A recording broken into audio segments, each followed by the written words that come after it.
filming a video, we're filming a video, we're filming a video.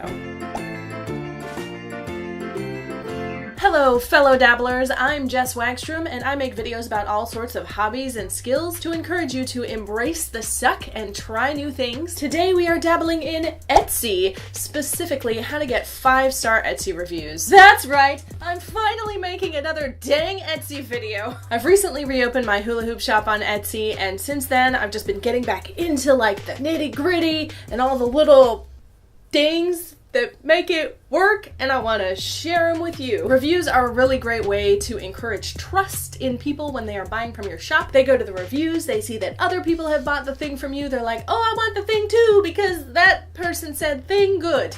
That's how reviews work. But it can be really frustrating when you're getting orders, but the people aren't leaving you reviews. There are lots of things you can do to encourage 5-star reviews without explicitly telling people to leave a review. Some people feel comfortable doing that, I just don't. Blah, blah, blah. Get to your tips, Jess. Okay, so there are 3 specific things: quality, shipping, and customer service. We're gonna dig.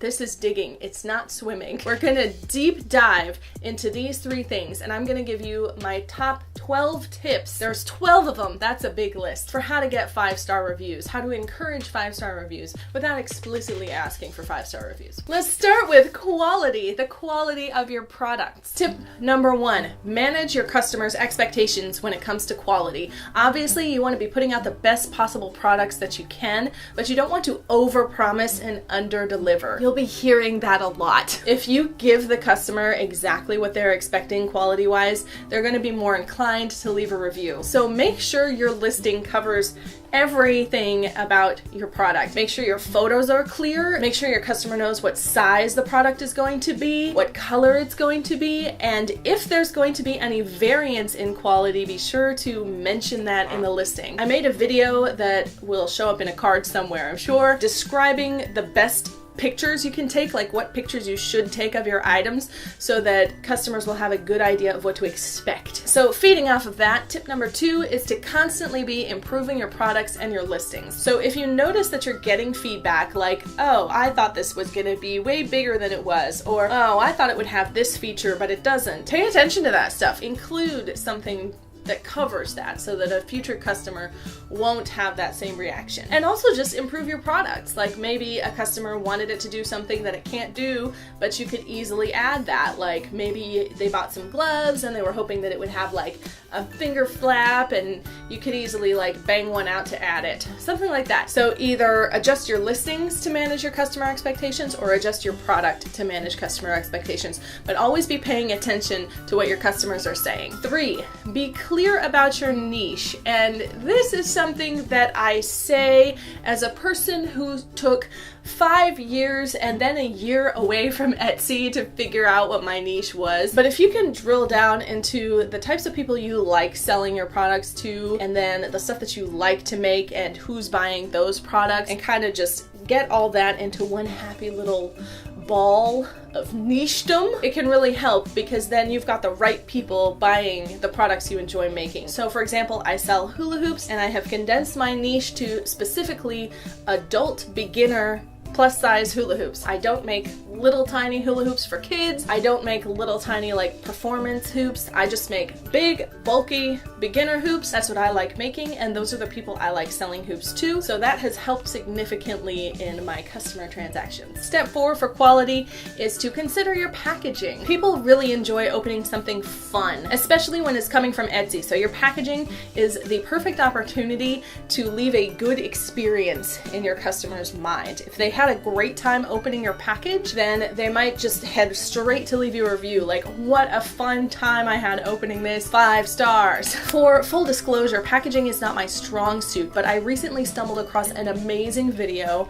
by a channel called Classy Bird covering some really awesome packaging tips and how-tos. She doesn't have a whole lot of subscribers or views, so I want you to all go watch that video when you're done with this one. I'm gonna put a link in the description and maybe a card at the top. She lays out some great universal ideas that are really fun. Now we're gonna move on to shipping, which in my opinion is probably the number 1 key to getting 5-star reviews, especially initially. Tip number 5, ship quickly. This is another area where you want to under-promise and over-deliver. So if you have all of your products set up to ship in 1 to 2 days and you ship it in 1 to 2 days, your customer are going to be like, great, that's when I was expecting it. But if you list your products as shipping in 3 to 5 days or even 1 to 2 weeks, then you ship that product out the next day and they're going to be like, holy crap, I wasn't expecting it and it's already in the mail. That's amazing. I've gotten so many reviews just because a customer got their product quicker than they were expecting. Another thing that under-promising does is it gives you a buffer, because maybe you think right now that you can get everything out in 1 to 2 days, but in actuality, you want to leave yourself time for life to happen. So maybe a disaster strikes and you just don't have time to work on your shop that day or even for a whole week. So having your ship time a little bit longer gives you that buffer time you need to make sure you're still getting your product out when promised. But the faster you can get products in the mail, the more likely you are to get those 5-star reviews. 1 to 2 days is the best if you can do it. Number 6, make sure you are carefully packing your products to protect them during shipping. So you want to make sure your products arrive intact. If you are constantly getting feedback that your stuff is arriving damaged, broken, scratched, what have you, take steps to fix that. Figure out what's going wrong with your packaging and how you can improve it. It's a trial and error thing, so don't freak out if this does happen to you. The post office is going to make mistakes. So just be prepared to work on your packaging and improve it so that it protects what you're shipping out. Step 7 is directly related to that, and this is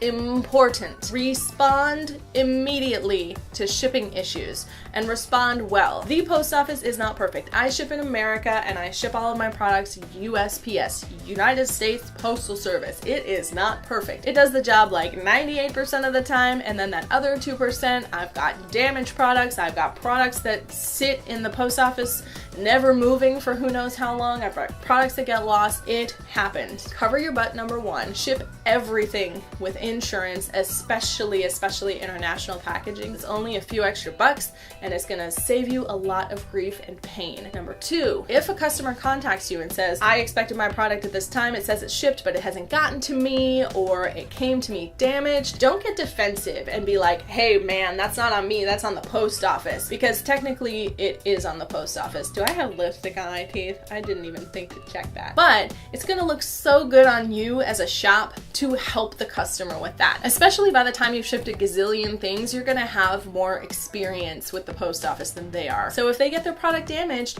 you got that insurance, file a claim and get them a refund, and then you'll get your money back too. If their product is lost in the mail, take the time, I know it's a pain, believe me, but take the time to call the post office, sit on hold forever and open up a case for that package. 9 times out of 10 when I've called about a lost package, it starts moving the next day. So it's really important to show your customer that you care about them getting their product, and that's more likely to lead to a positive 5-star review. And that also kind of bleeds into the next topic, which is customer service. Customer service.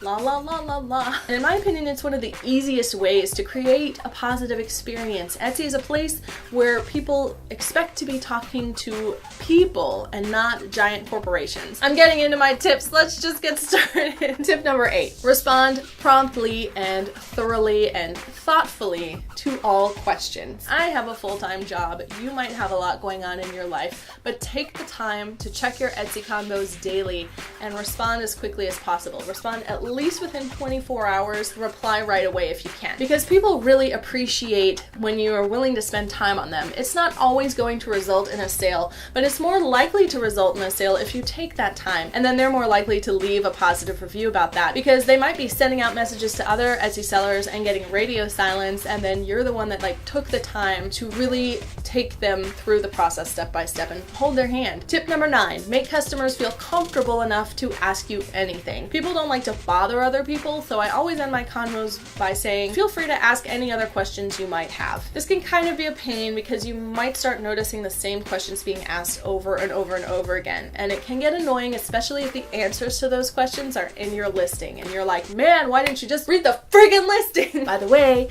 if the answers to your commonly asked questions are not in your listing, you should put them there. But Etsy has a great tool called snippets where you can pre-package an answer and then just hit insert and it'll stick it into your convo. One caveat about that, you always want to make sure customers feel like they're getting a personalized response. Read their question and say, oh, I see you're asking about this. Well, here's my snippet response, but then alter it to make sure it's custom to them. And if a customer ever apologizes, like, oh, I'm sorry to keep bugging you, just make sure they know, hey, it's no problem. I love answering questions. I'm here for you. I want to help you out. And that just leaves the door open to, like, if you want to ask me anything, I will take the time to answer. Tip number 10, write out thank you notes to people. Take the time whenever you're shipping an item to just write out thank you, and then their name. It still thrills me when I get an Etsy order from someone and they've taken the time to write, thank you, Jess. Like, you can write thank you, but putting my name there, it's like, oh, you paid attention and I feel so special. It gives your customers that little burst of like, this is a real person who's sending out a real product and they cared enough to thank me for it. I've had people leave reviews that they appreciated just having that written thank you. Tip 11, recognize your repeat customers. If someone enjoyed their first experience enough to come back a second time, that's a big deal, especially on Etsy when they could be ordering stuff from Amazon, they're choosing to order from you. And Etsy makes it really easy. They put like a star by your repeat customers and you can check on their order history, see what they've ordered in the past. So pay attention. If you get an order and you see that little star that is a repeat buyer, treat them like gold. Take the time to write a little extra something like, oh, thank you so much for ordering from me again. I hope you enjoy your new whatever it is. Another thing that I really like to do is create personalized coupon codes with their name and a certain % off. Write it on the thank you note or send it in a convo like, hey, oh my gosh, thank you so much for coming back to my shop, and here's a coupon code for you to use on all of your future orders, and you can also hand it out to friends. And then my final tip number 12, I don't have 12 fingers. This is a big one. Fix any problems immediately. And always remember, if you get a bad review, it can be changed into a positive review. Don't react right away if someone leaves a bad review. If a customer gets a damaged product, like we talked about earlier, file a claim with the post office, but also send them a replacement. Don't even ask. Just be like, oh, I'm so sorry about that. I popped a replacement in the mail. It will be getting to you soon. If your products are like super expensive and you can't afford to just send them a new one, do something else for them. Like send them something nice or a little sample to say sorry, and then just refund them right away. Never try to argue your way out of an upset customer. The best thing you can do is just like remind them that you're human, apologize, be like, oh my gosh, I'm so sorry. That must suck. I know you were looking forward to that. Well, what can I do to fix it? What can I do to make it better?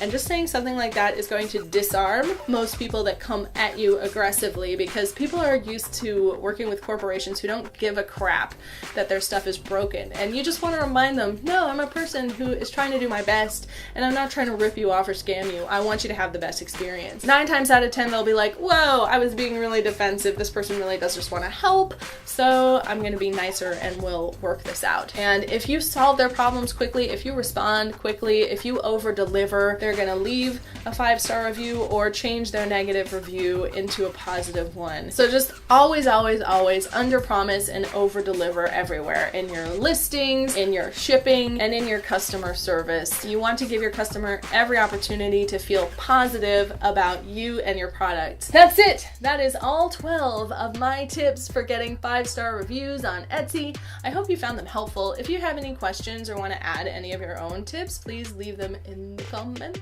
I'm Jess Wagstrom, Professional Dabbler. Today we were dabbling in Etsy, but who knows what the next video could be about. But I want to know what you're dabbling in. What skills are you trying out? What projects are you starting? What are you obsessed with right now? I asked this in another video, and Jessica Brandon took the time to respond. She said she's taking time to focus on her hobbies, and she has canceled Netflix, Hulu, Funimation, Xbox Live, and Game Pass. Wow, that is commitment. You will take my Netflix subscription from my cold, dead hands. She says she crochets, she dabbles in knitting, watercolor, jewelry making, sewing, embroidery, and chainmail. Nice! I tried chainmail once. I think it's awesome and really cool. I picked it up once, I bought all the links, and I tried to start, and I gave up like almost immediately, but I might want to give it another try. I think it's so cool. I'm impressed by anyone who can do chainmail. She says she has all these skills and supplies she doesn't use, which leads to severe crafter's guilt, which is a thing, I'm sure. Crafter's guilt, she says. Yes, Jessica, crafter's guilt